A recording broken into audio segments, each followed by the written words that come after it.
Good morning, everyone. I hope you are safe and well wherever you are joining us from this morning. Something a little bit different. In a moment, I'm going to introduce the Right Honourable Kwasi Kwarteng, our Minister, to you all for our keynote this morning. After the Minister has spoken, we wanted to do something just a little bit different. So we've got a 20-25 minute slot for Q&A with me. Melanie's going to join me. Luke's going to field questions. I know we all want a bit more interaction. I certainly want a bit more interaction with you all, especially at this, what will be my last Global Offshore Wind as CEO of the organisation as I'm standing down next year, as you all know. So something a little bit different for you to look forward to, I hope, and something a bit challenging, I think, for me. Right, now it's my absolute pleasure to introduce the Right Honourable Kwasi Kwarteng to you all this morning. I've been lucky enough to work with many energy ministers over the last 12 years of my career. Kwasi brings, our minister brings, real energy to his role. He understands what we can bring. He gets things done. He understands that we need a regulatory environment which supports the investment that you all are going to deliver on behalf of our country. He wants to see the UK supply chain grow. We couldn't really ask for a great deal more right now, to be frank with you.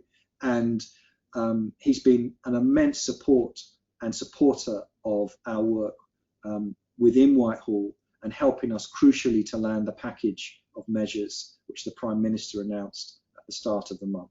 It's a real great pleasure to introduce to you this morning the Right Honourable Kwasi Kwarteng. Good morning, everybody.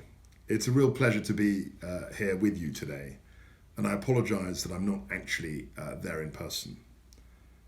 This time last year, you were all celebrating the success of offshore wind at the Excel Centre.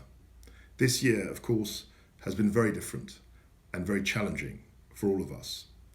I'd like to start by recognising the efforts of people who are working in the offshore sector, who have tirelessly devoted themselves to help us keeping things on the move.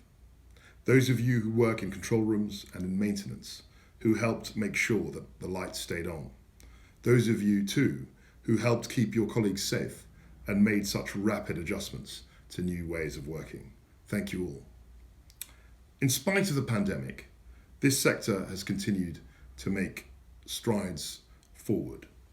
I would like to talk about some examples of our success during the last few months, which are at the forefront of my thoughts.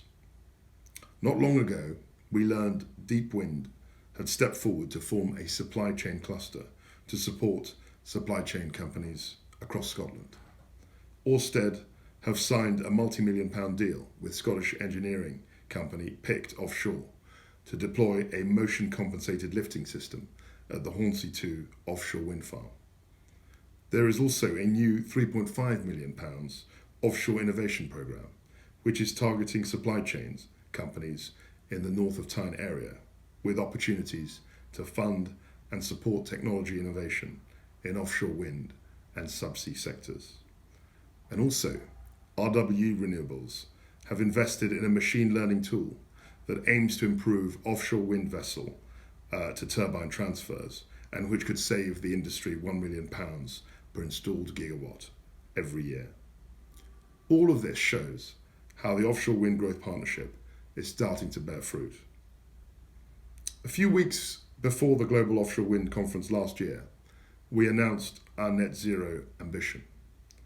At the beginning of this month, the Prime Minister underlined the role of offshore wind in helping us here in the UK meet our net zero target as we rebuild our economy. The Prime Minister reiterated our commitment to raise the 2030 ambition for offshore wind from 30 gigawatts of installed power to 40 gigawatts. He also announced a new ambition of 1 gigawatt of floating offshore wind by 2030. And £160 million he pledged to support the development of port-side infrastructure to help encourage the growth of a world-leading supply chain here in the UK. I've been heartened by the positive reaction we have seen from developers the supply chain itself, and also from investors. The UK, indeed, is well placed to lead the world in fixed and floating offshore wind in the years to come. In just under a year, we will be hosting COP26 in Glasgow. So it's important the UK continues to lead by example, that we encourage others to do as we're doing, and not simply to do as we say. We are already, I believe, on the right path. To help deliver the level of ambition required to meet net zero, the next Contract for Difference allocation round will open in late 2021 for both established and less established technologies.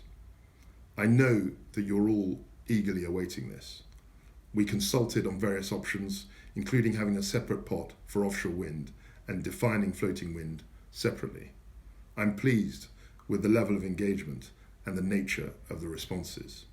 We will publish a formal government response very soon, which I hope will provide the clarity and certainty that the industry and broader investment community require. I know that you will be celebrating the success of the offshore wind sector deal at the next session. The people strand of the sector deal has published the best practice guide on an inclusive workforce, and many of you attended the session yesterday by the BBC on ethnicity and gender. We can be proud that the sector is being proactive in broadening its appeal and its scope to people from very diverse backgrounds.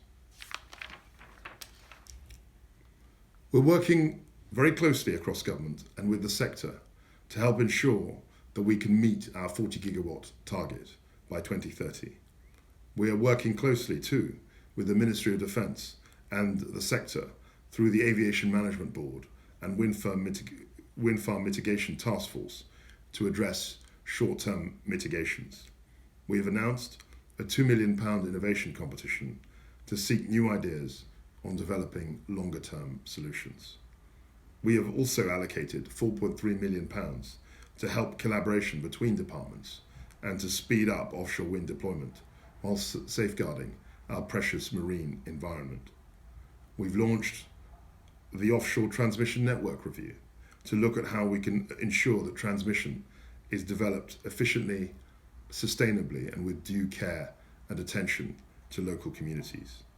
Along with the Crown Estate, we have established an offshore wind evidence and change programme to look at evidence and to see how we can work best to make sure we have enough projects when we need them. You will know that building a competitive UK-based supply chain is a key priority for me and the government. We're strengthening our work to make sure that UK-based companies throughout the supply chain can best take advantage of the growth in offshore wind deployment. Together with the work we're doing to bring forward offshore wind clusters in the northeast, the UK has a compelling and dynamic story in this area.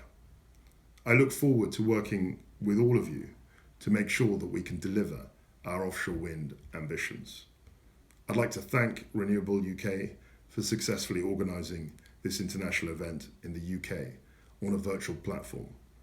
Personally, I found it very engaging and rewarding to work with such determined, energetic and enthusiastic professionals, and RenewableUK, dare I say, is doing a marvellous job in bringing the industry together. I look forward very much to seeing you in person at the next event, and I hope you enjoy this event today as much as I've enjoyed being an Energy Minister. Thank you.